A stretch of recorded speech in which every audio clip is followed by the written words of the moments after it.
प्रिय साथियों, सनातन धर्म की गहराइयों में जब हम उतरते हैं तो हमें ज्ञात होता है कि हमारे जीवन का प्रत्येक क्षण केवल हमारे लिए नहीं बल्कि हमारे पूर्वजों और आने वाली पीढ़ियों के लिए भी उतना ही महत्वपूर्ण है। पितृपक्ष का यह पर्व केवल एक धार्मिक परंपरा नहीं है बल्कि यह आत्मा, श्रद्धा और संबंधों की गहराई को समझने का माध्यम है। ऐसा कहा जाता है कि जब पितरों का स्मरण किया जाता है, जब उन्हें तर्पण और अर्पण दिया जाता है, तब वे केवल प्रसन्न ही नहीं होते बल्कि अपनी संतान, अपने वंशज और अपने कुल के रक्षक बन जाते हैं। तर्पण का यह कार्य कोई सामान्य जल अर्पण नहीं है बल्कि यह वह सेतु है जो जीवित और दिवंगत आत्माओं को जोड़ता है। जब कोई संतान गंगा जल या पवित्र जल में तिल, कुश और अक्षत डालकर पितरोभ्यम ओ नमः कहकर आहुति देता है, तब वह केवल जल नहीं बल्कि अपनी भावनाओं, अपनी श्रद्धा और अपने कृतज्ञ हृदय को अर्पित करता है। पुराणों में वर्णित है कि बिना पितरों की कृपा के जीवन में सुख और शांति स्थिर नहीं रहती। हमारे शरीर, हमारे संस्कार, हमारे कर्म और हमारी नियति सब किसी न किसी रूप में हमारे पूर्वजों की छाया में बुने हुए हैं। पितृपक्ष के समय यमराज स्वयं अपने सेवकों को आदेश देते हैं कि इन पखवाड़े के दिनों में किसी भी जीवात्मा को यमलोक में कठोर दंड न दिया जाए, क्योंकि यह काल केवल करुणा, क्षमा और पुण्य को संजोने का होता है। कहते हैं कि जब सूर्य दक्षिणायन होकर कन्या राशि में आता है, तब देवताओं का प्रभाव कम और पितरों का प्रभाव प्रबल हो जाता है। इस समय धरती पर वायु, आकाश और धरा के प्रत्येक अंश में पितरों का सूक्ष्म स्वरूप व्याप्त हो जाता है। यदि कोई संतान इस समय श्रद्धापूर्वक अन्न, जल और दान पुण्य करता है तो पितृ अदृश्य रूप में आकर उस अर्पण को स्वीकार करते हैं। गरुड़ पुराण में उल्लेख है कि जो व्यक्ति श्रद्धा से पितरों का स्मरण करता है, उसकी संपत्ति, धन धान्य और घर परिवार में सदैव समृद्धि बनी रहती है। वहीं जो अपने पितरों की उपेक्षा करता है, उसका जीवन कठिनाइयों, बाधाओं और मानसिक अशांति से भर जाता है।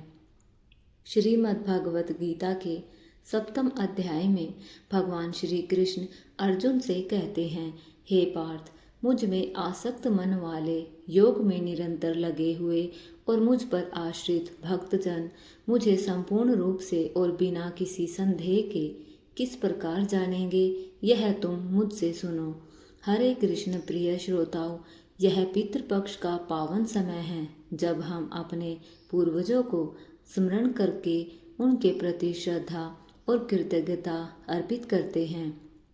शास्त्रों में कहा गया है कि यदि पूरे पितृपक्ष में प्रतिदिन श्रीमद् भगवत गीता के 7वें अध्याय का पाठ या श्रवण किया जाए और उस पुण्य को पितरों को समर्पित कर दिया जाए तो उन्हें मोक्ष की प्राप्ति होती है और उनके लिए सद्गति के द्वार खुल जाते हैं।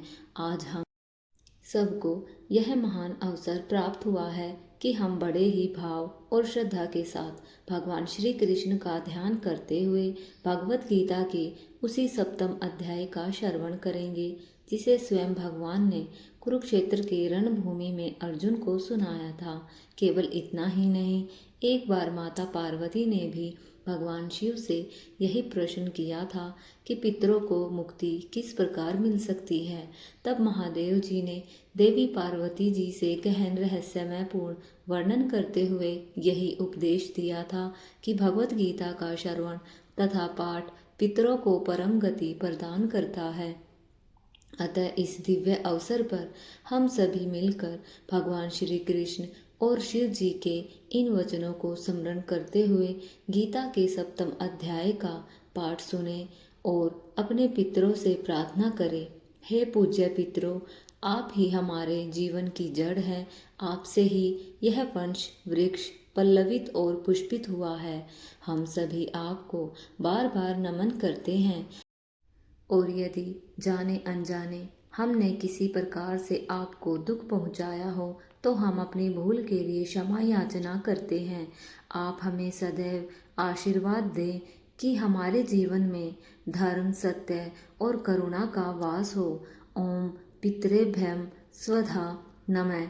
ओम पितृदेवताभ्यम नमः। अब सुनिए श्रीमद् भगवत गीता के 7वें अध्याय के सभी श्लोकों का भावार्थ। भगवान श्री कृष्ण अर्जुन से कहते हैं, हे पार्थ, अनन्य प्रेम से मुझ में आसक्त चित्त और अनन्य भाव से मेरे परायण होकर योग में लगा हुआ तू जिस प्रकार से संपूर्ण विभूति, बल, ऐश्वर्य आदि गुणों से युक्त सबके आत्मरूप मुझे संशय रहित जानेगा, उसको सुन। मैं तेरे लिए इस विज्ञान विहित सहित तत्व ज्ञान को संपूर्णता कहूँगा, जिसको जानकर संसार में फिर और कुछ भी जानने योग्य शेष नहीं रह जाता। हजारों मनुष्यों में से कोई एक मेरी प्राप्ति के लिए यत्न करता है और उन यत्न करने वाले योगियों में भी कोई एक मेरे प्राण होकर मुझे तत्व से अर्थात यथार्थ रूप से जानता है। पृथ्वी, जल, अग्नि, वायु, आकाश, मन, बुद्धि और अहंकार भी ये 8 प्रकार के विभाजित मेरी प्रकृति है, जो अपरा अर्थात जड़ प्रकृति है। और हे महाबाहो, इससे भिन्न मेरी जीवन स्वरूपा परा अर्थात चेतना प्रकृति है, जिससे यह संपूर्ण जगत धारण किया जाता है। तो ऐसा समझ कि संपूर्ण भूत इन दोनों प्रकृतियों से ही उत्पन्न होते हैं और मैं ही संपूर्ण जगत का प्रभाव और प्रलय हूँ, अर्थात संपूर्ण जगत का मूल कारण मैं ही हूँ। मुझसे भिन्न दूसरा कोई भी परम कारण नहीं है। यह सारा जगत सूत्र में गूथे मणियों के समान मुझ में ही गुथा हुआ है। हे अर्जुन, मैं जल से रस हूँ, चंद्रमा और सूर्य में प्रकाश हूँ, संपूर्ण वेदों में ओंकार हूँ, आकाश में शब्द और पुरुषों में पुरुषोत्तम हूँ। मैं पृथ्वी में पवित्र गंध और अग्नि में तेज हूँ, संपूर्ण भूतों में जीवन और तपस्वियों में तप हूँ। संपूर्ण भूतों का सनातन बीज मैं ही हूँ। मैं बुद्धिमानों की बुद्धि और तेजस्वियों का तेज हूँ। हे भरत श्रेष्ठ, मैं बलवानों का आसक्ति और कामनाओं से रहित बल हूँ तथा सब भूतों में धर्मानुकूल काम हूँ। सत्व गुण, रजोगुण और तमोगुण से उत्पन्न होने वाले सभी भाव मुझसे ही होते हैं, किंतु वास्तव में मैं उनमें नहीं और वे मुझ में नहीं हैं। इन 3 गुणों के कार्यों से ही यह सारा संसार मोहित है, इसलिए यह अलौकिक त्रिगुणमयी मेरी माया बड़ी दुस्तर है। परंतु जो पुरुष केवल मुझे ही निरंतर भेजते हैं, वे इस माया को उल्लंघन कर जाते हैं, किंतु माया द्वारा जिनका ज्ञान हरा जा चुका है, ऐसे आसुरी स्वभाव वाले, नीच, दूषित कर्म करने वाले मूढ़ लोग मुझे नहीं भजते। हे अर्जुन, उत्तम कर्म करने वाले 4 प्रकार के भक्तजन मुझे भजते हैं, अर्थार्थी, आर्त, जिज्ञासु और ज्ञानी। उनमें से नित्य मुझ में स्थित अनन्य प्रेम भक्ति वाला ज्ञानी भक्त अत्यंत श्रेष्ठ है, क्योंकि मैं उसे अत्यंत प्रिय हूँ और वह मुझे अत्यंत प्रिय है। यह सब भक्त जन उदार है, किंतु ज्ञानी तो साक्षात मेरा स्वरूप ही है। बहुत जन्मों के बाद तत्व ज्ञान को प्राप्त पुरुष मुझे वासुदेव ही सर्वस्व मानकर भजता है। वह महात्मा अत्यंत दुर्लभ होता है। जो अन्य देवताओं की उपासना करते हैं, वे भी अंततः मुझसे ही फल प्राप्त करते हैं, किंतु उनका फल नाशवान होता है। देवताओं की पूजा करने वाले देवताओं को प्राप्त होते हैं और मेरे भक्त अंततः मुझे ही प्राप्त होते हैं, किंतु अज्ञानवश लोग मेरी अनुत्तम अविनाशी परम भाव को न जानते हुए मुझे मनुष्य की तरह जन्मा मानते हैं।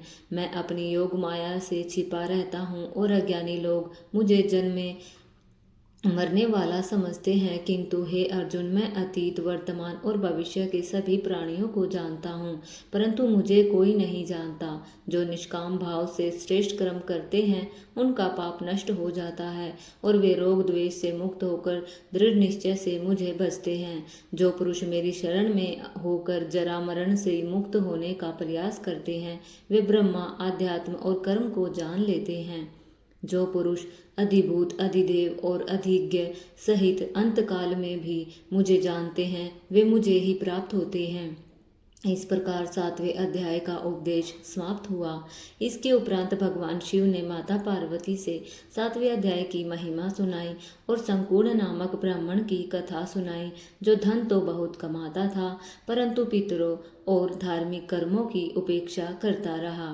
पाटलिपुत्र नगरी, जो प्राचीन भारत की शोभा और वैभव का प्रतीक थी, जहाँ शंकुड़ नामक एक ब्राह्मण रहता था, वह ब्राह्मण जन्म से ही अत्यंत धनी था। उसके पास असीमित धन, भूमि और आभूषण का भंडार था, किंतु उसका स्वभाव अत्यंत कंजूस और आत्म केंद्रित था।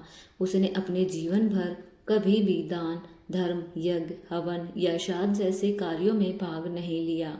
अपने पूर्वजों के लिए उसने एक बार भी श्रद्धा से जल तक अर्पित नहीं किया। धन के मोह में अंधा होकर वह अपनी संपत्ति को भूमिगत गाड़ कर रखता और हर समय इस चिंता में डूबा रहता कि कहीं कोई उसका धन चुरा न ले। इस धन लोलुपता और धार्मिक उदासीनता ने उसके जीवन को नीरस और निष्फल बना दिया। एक दिन उसका अंत समीप आ गया। नियति का चक्र ऐसा घूमता है कि एक भयंकर विषधर सर्प ने उसे डस लिया। देखते ही देखते उसका जीवन समाप्त हो गया और यमराज के दूत उसके प्राण हर ले गए। किंतु अपने अधार्मिक जीवन और कंजूसी के कारण उसे मृत्यु के बाद भी शांति न मिली। उसे प्रेत योनि मिली और वह भी साधारण प्रेत नहीं, बल्कि प्रेत सर्प का भयंकर शरीर। वह अपने ही धन के इर्द गिर्द इस स्थान पर भटकने के लिए विवश हो गया, जहां उसने सोने चांदी के खजाने गाड़ रखे थे। उसकी आत्मा धन के मोह में बंधी हुई थी और वह व्याकुल होकर मुक्ति की राह ढूंढ रही थी। वह प्रेत सर्प अपने पुत्रों के स्वप्न में बार बार आने लगा। स्वप्न में उसका रूप भयावह था, आंखों में अग्नि सी ज्वाला और शरीर पर भयंकर विष की लपटें। वह रोते हुए प्रार्थना करता, हे मेरे पुत्रों, मैं अब इस दयनीय स्थिति में और नहीं रह सकता। मुझे इस प्रेत योनि से मुक्त करो। मेरी आत्मा तड़प रही है। मेरे पाप मुझे जला रहे हैं। तुम ही मेरे उद्धार का मार्ग हो। पुत्र व्याकुल होकर पूछते हैं, पिताजी, आपको किस प्रकार मुक्ति मिल सकती है? हम क्या कर सकते हैं ताकि आपका उद्धार हो? तब शंकुर ने अत्यंत करुण स्वर में कहा, न तो दान से, न यज्ञ से, न तपस्या से, न ही किसी तीर्थ यात्रा से मेरी मुक्ति होगी। केवल एक उपाय है। यदि मेरे लिए श्राद्ध के दिन श्रीमद् भगवत गीता का 7वां अध्याय श्रद्धापूर्वक पढ़ा और सुना जाए, तभी मैं इस बंधन से मुक्त हो सकूंगा। पुत्रों ने निश्चय किया कि वे अपने पिता के आदेश का पालन करेंगे। श्राद्ध के दिन उन्होंने विद्वान ब्राह्मणों को बुलाया और विधिवत श्राद्ध कर्म संपन्न किया। तत्पश्चात उन्होंने गीता का 7वां अध्याय पढ़वाया और स्वयं भी ध्यानपूर्वक उसका श्रवण किया। जैसे ही गीता पाठ आरंभ हुआ, वैसे ही एक अद्भुत घटना घटी। उसी क्षण शंकुर्ण का प्रेत सर्प शरीर विलीन होने लगा। उसकी भयावह आकृति मिट गई और उसकी आत्मा चमकदार तेजस्वी रूप में परिवर्तित हो गई। उसने दिव्य चतुर्भुज रूप धारण किया और वैकुंठ धाम के लिए प्रस्थान किया। जाते समय उसकी आंखों में कृतज्ञता के आंसू थे। उसने अपने पुत्रों को आशीर्वाद दिया और कहा, हे मेरे पुत्रों, आज तुमने मेरे उद्धार का मार्ग प्रशस्त किया। इस पुण्य से तुम भी पावन हो जाओ। अब मैं तुम्हें अपना वह धन बताता हूँ जो मैंने गाड़ रखा था।